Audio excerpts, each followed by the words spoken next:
දැස් පියාගෙන පහසු විදිහට ඉඳගන්න.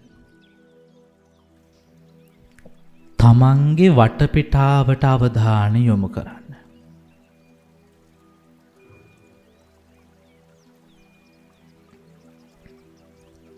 බලන්න මොනවද ඇහෙන්නේ කියලා.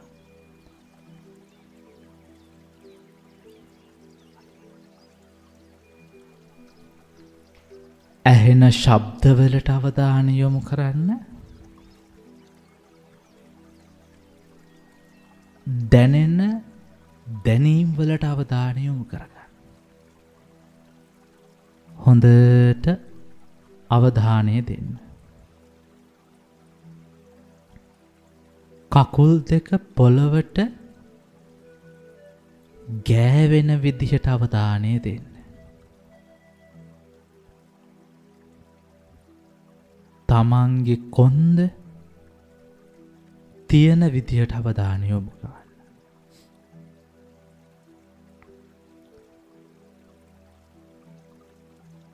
තමන්ගේ හිස තියෙන විදිහ බලන්න.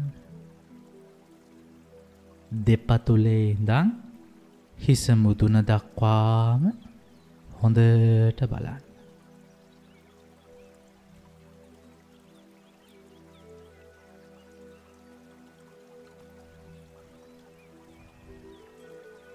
මේ ශරීරයම අපි හොඳට නිරීක්ෂණය කරනවා. මේ ශරීරයේ එක් කොටසකවත් මම හිතන් ඉන්න කිසිම සංකල්පයක් නැහැ. කෙස් ලොම් දත් නිය වශයෙන් කොටස් ටිකක් තියෙනවා. නමුත් අපි අර හදාගත්ත සියලුම සංකල්ප ජාති කුල ඥාති ඔය විදිහට හදාගත්ත දේවල් ඒක තුල නැහැ.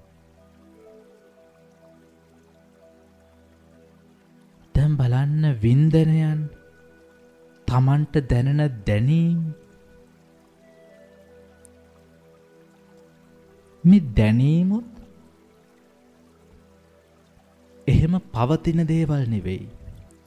එවෙලෙ දැනිලා ඒ දැනීම වෙනස් වෙලා යනවා. දැන් බලන්න හුස්ම දිහා. හුස්මත් එක විදිහකට තියෙන්නේ.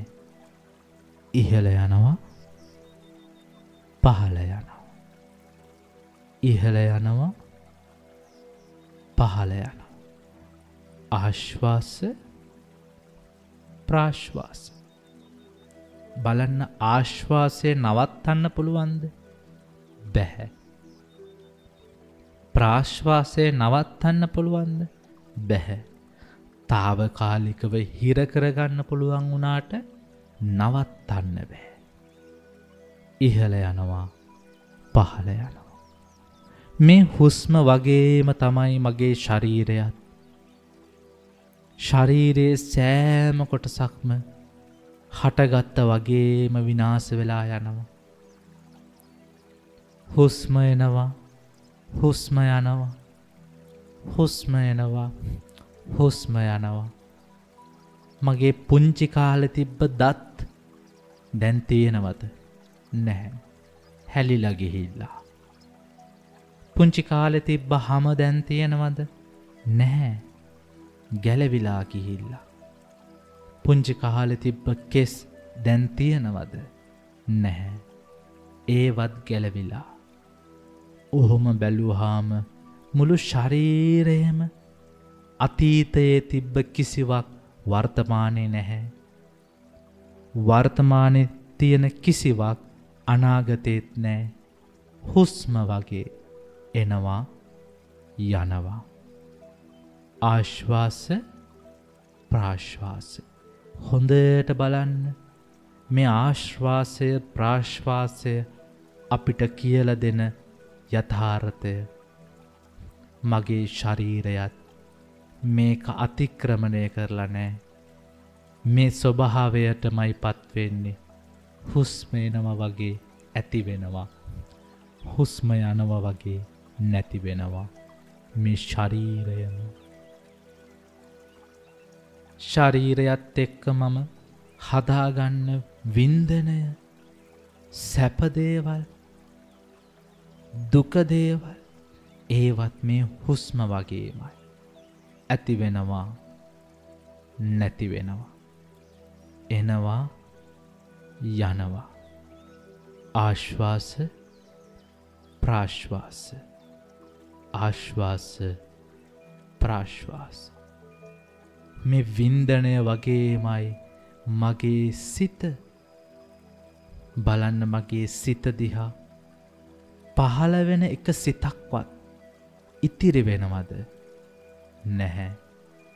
ඊයේ සිත් ටික අද ඉවරයි, අද සිත් ටික හෙට ඉවරයි. එක සිතක්වත් තප්පරයක්වත් තියෙන්නේ. මේ තප්පරයක් ගත වෙනකොටත් සිතක් නැති වෙලා යනවා. සිතේ තියෙන මතකයන් විතරයි අපිට තියෙනවා කියලා දැනෙන්නේ. නමුත් මේ සිත ඇති වෙනවා, නැති වෙනවා. මේ හුස්ම එනවා යනවා වගේමයි. ආශ්වාස ප්‍රාශ්වාස. හුස්ම එනවා, හුස්ම යනවා වගේම සිතත් හටගන්නවා, සිතත් නැති වෙනවා. දැනෙනවා, දැනීම නැති වෙලා යනවා. රාගසිත පහළ වෙනවා, නැති වෙලා යනවා. විරාගසිත පහළ වෙනවා, නැති වෙලා යනවා. තරහසිත පහළ වෙනවා, නැති වෙලා යනවා. මෛත්‍රී සිත පහළ වෙනවා, නැති වෙලා යනවා. මේ හැම සිතක්ම තප්පරයකටත් අඩු කාලයකදී නැති වෙලා යනවා. හුස්ම එනවා, හුස්ම යනවා. හුස්ම එනවා, හුස්ම යනවා. මේ සියලු දේවල්ම ඔය විදිහට තමයි අපිට දකින්න වෙන්නේ. මේ සිත හදන්න හේතු වෙච්ච දේවල් පවා හටගන්නවා, නිරුද්ධ වෙනවා, ඇති වෙනවා, නැති වෙනවා. රූපය ඇති වෙනවා, නැති වෙනවා. ශබ්දය ඇති වෙනවා, නැති වෙනවා. ගන්ධය ඇති වෙනවා, නැති වෙනවා. රසය ඇති වෙනවා, නැති වෙනවා. ස්පර්ශය ඇති වෙනවා, නැති වෙනවා. මතක් වෙන සිතුවිලි ඇති වෙනවා, නැති වෙනවා. රූපයම ආශ්වාස ප්‍රාශ්වාස වගේ ඇති වෙනවා, නැති වෙනවා. ආශ්වාස ප්‍රාශ්වාස. බලන්න මේ හුස්ම අපිට උගන්වන පාඩම. රූපයම ඇති වෙනවා, නැති වෙනවා. මේ රූපය විඳින්න හැදුවට ඒ සියලු විඳීමුත් ඒ වගේමයි තියෙන්නේ නැහැ. ඊයේ කාපු එකේ රස දැන් නැහැ. ඊයේ කාපු වැයි සුවය සැපය දැන් නැහැ. ඊයේ තිබ්බ දුක පවා දැන් නැහැ. මේ සියල්ලම ඇති වෙලා නැති වෙනවා. උදය වය ආශ්වාස ප්‍රාශ්වාස. ඔය විදිහටමයි මං ඔළුවේ හදාගන්න සියලුම දේවල්. මම එක එක දේවල් හඳුනගන්න දාන සලකුණුත් ඇති වෙනවා, නැති වෙනවා. මම හදන සිතුවිලිත් ඇති වෙනවා, නැති වෙනවා. මගේ දැනගන්න හඳුනගන්න සෑම මොහොතක්ම ඇති වෙනවා, නැති වෙනවා. රූපය ඇති වෙනවා, නැති වෙනවා. වේදනාව ඇති වෙනවා, නැති වෙනවා. සංඥාව ඇති වෙනවා, නැති වෙනවා. සංඛාර ඇති වෙනවා, නැති වෙනවා. විඥාන ඇති වෙනවා, නැති වෙනවා. ආශ්වාස ප්‍රාශ්වාස හටගන්නවා නිරුද්ධ වෙනවා. ඉතිරි මොනවද? කිසිවක් ඉතිරි නෑ. හටගත් සියල්ලම විනාශ වුණා. නැවත හටගන්නකොට පරණ එක එතන නැහැ. හිස් බවක් ඉතිරි වුණේ. මේ ඇති වෙන නැති වෙන එක හිස් වෙන ස්වභාවය මට අයිති කරගන්න බෑ. වෙනස් කරගන්න බෑ.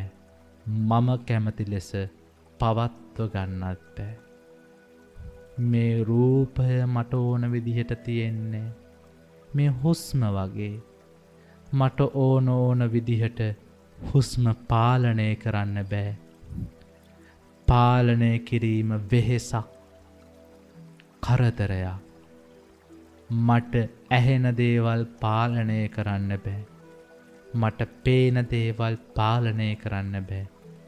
දැනෙන දේවල්, මතක් වෙන දේවල් පාලනය කරන්න බෑ. මේ සියල්ලම මට පාලනය කරන්න බෑ. අයිති කරගන්න බෑ. මම කියලා පනවන්න තැනක් නැහැ. රූපය මමද, වේදනාව මමද, සංඥාව මමද, සංඛාරය මමද, විඤ්ඤාණය මමද? මේ කිසි තැනක මම නෑ. මම හිතන් හිටියා මම ඉන්නවා කියලා. නමුත් මෙතන මම කියලා පනවන්න පුළුවන් තැනක් නෑ. හුස්මට එන්න දෙන්න, යන්න දෙන්න. රූපයට ඇති වෙන්න දෙන්න, නැති වෙන්න දෙන්න. වේදනාවටත් ඇති වෙන්න දෙන්න, නැති වෙන්න දෙන්න. සංඥාව, සංඛාර, විඤ්ඤාණ සිතට ඇති වෙන්න දෙන්න, නැති වෙන්න දෙන්න. ඒක තමයි ධර්මතාවය. මේ සියලු ධර්මතාවෝ අනත්තයි. සබ්බේ ධම්මා අනත්තා. මට ඕන විදිහට පවත්වන්න බෑ. හුස්ම එනවා, හුස්ම යනවා. මිනිස්සුත් ඉපදෙනවා, මැරෙනවා. මල් පිපෙනවා, පරවෙනවා, ඉර උදා වෙනවා, බැහැල යනවා. සියලු දේවල් හටගන්නවා, නැති වෙනවා, ඇති වෙනවා, නැති වෙනවා. හිස් බවට පත් වෙනවා. මට ඕන විදිහට පවත්වන්න, අයිති කරගන්න, තියාගන්න බැහැ. ඕක තමයි ඇත්ත. සත්‍ය.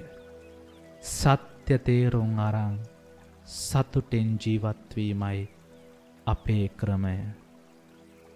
මේ දකින සත්‍ය ලෝකයාටත් දකින්න ලැබේවා. මා මෙන්ම සියලු සත්වයෝ මෙය දකීවා. නිරෝගී වේවා, සුවපත් වේවා, දුකෙන් මිදේවා, නිවන් දකීවා.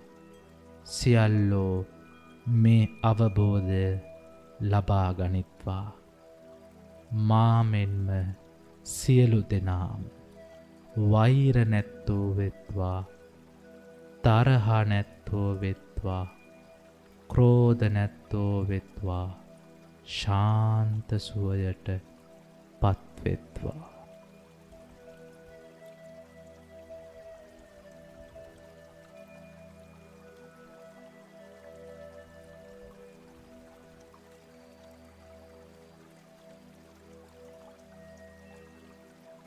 යමෙක් ලොවේ සුව පත්තුවෝ නම් ඒ හැම බුදු හිමි සරණ ගියෝ. යමෙක් ලොවේ සුව පත්තුවෝ නම් ඒ හැම සතහම් සරණ ගියෝ. යමෙක් ලොවේ සුව පත්තුවෝ නම් ඒ හැම මහා සංඝ සරණ ගියෝ. යමෙක් ලොවේ සුව පත්තුවෝ නම් ඒ හැම තෙරුවන් සරණ ගියෝ. උතුම් වූ බුද්ධ රත්නයට මම නමස්කාර කරමි. මාගේ නමස්කාරය වේවා. ශ්‍රී සද්ධර්ම රත්නයට මම නමස්කාර කරමි. මාගේ නමස්කාරය වේවා. ආර්ය මහා සංඝ රත්නයට මම නමස්කාර කරමි. මාගේ නමස්කාරය වේවා. හිමිට ඇස් අරගෙන